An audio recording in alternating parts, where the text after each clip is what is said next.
SOAP ou protocolo de acesso, protocolo simples de acesso a objetos, é um protocolo utilizado para que a gente possa invocar aplicações remotas, né, por meio da chamada remota de procedimentos. O SOAP também é utilizado para troca de mensagens em um ambiente que contenha diferentes plataformas e linguagens de programação, e por esse motivo foi aceito como um padrão para ser utilizado com web services. Dessa forma, ao utilizar-se o SOAP, a gente garante ou pretende-se garantir a interoperabilidade e a intercomunicação entre diferentes sistemas, tá? Utilizando o XML como forma de representar as informações, né? Respeitando o protocolo SOAP, e o mecanismo de transporte, que é o HTTP. Tá, okay? Então, quando a gente fala de web services por padrão, a gente fala de XML e a gente fala de HTTP. Obviamente que a gente pode mudar isso aí, mas aí já não vai estar respeitando os padrões, tá, ok?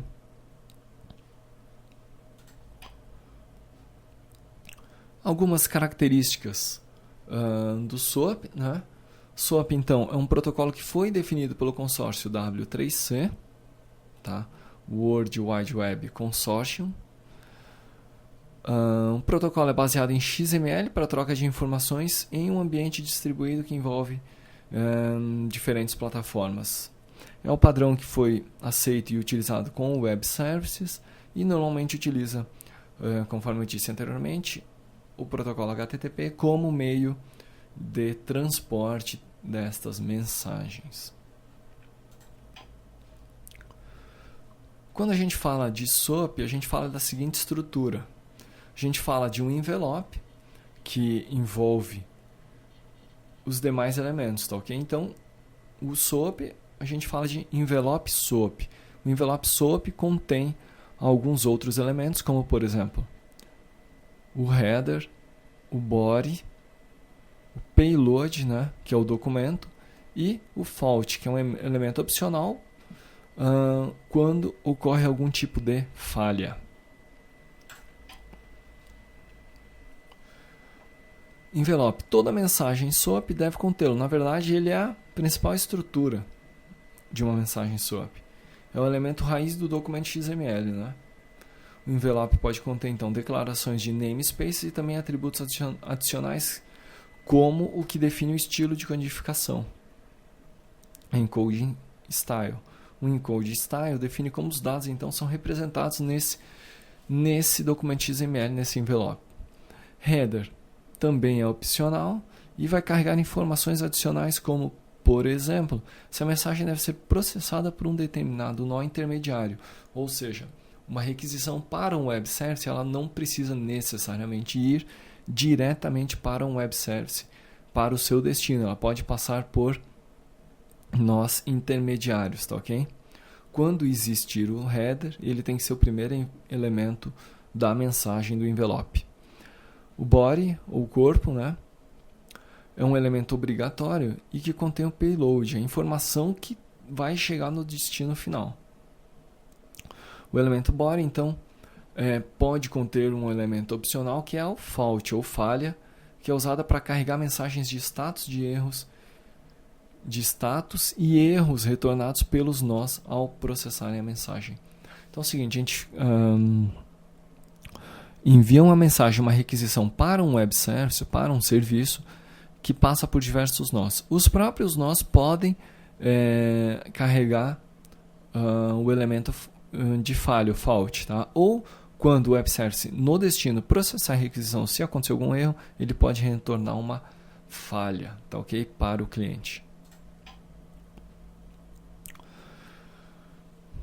Dentre outras coisas, né, o SOAP foi desenhado para encapsular e transportar chamadas RPC. E para isto, utiliza-se dos recursos e da flexibilidade do XML em cima do protocolo HTTP. Ok, então aqui eu tenho uma representação de uma chamada, onde eu tenho uma máquina A e uma máquina B. A máquina A, então, faz uma chamada RPC e invoca um serviço da máquina B, o processamento é executado e é retornada a resposta para a máquina A, que continua a execução do programa. Tá, ok? Então isso aqui é uma arquitetura orientada a serviços, onde eu tenho uma máquina principal executando e ela vai chamando diversos serviços em servidores remotos ou uma aplicação distribuída, e aí para se chegar a um determinado resultado final. RPCs são chamados locais a métodos de objetos ou serviços remotos. Assim, pode-se acessar os serviços de um objeto localizado em um outro ponto da rede através de uma chamada local a este objeto. Cada chamada ou requisição exige uma resposta.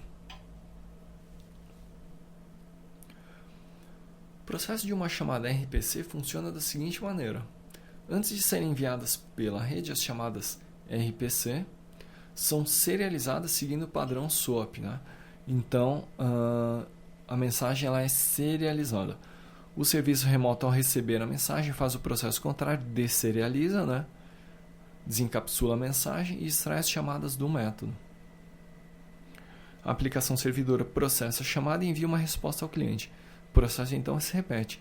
Ocorre a serialização e quando chega no cliente a resposta é desserializada ou desencapsulada e repassada para a aplicação cliente.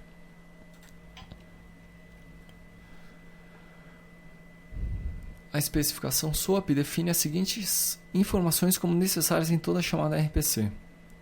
O destino, né?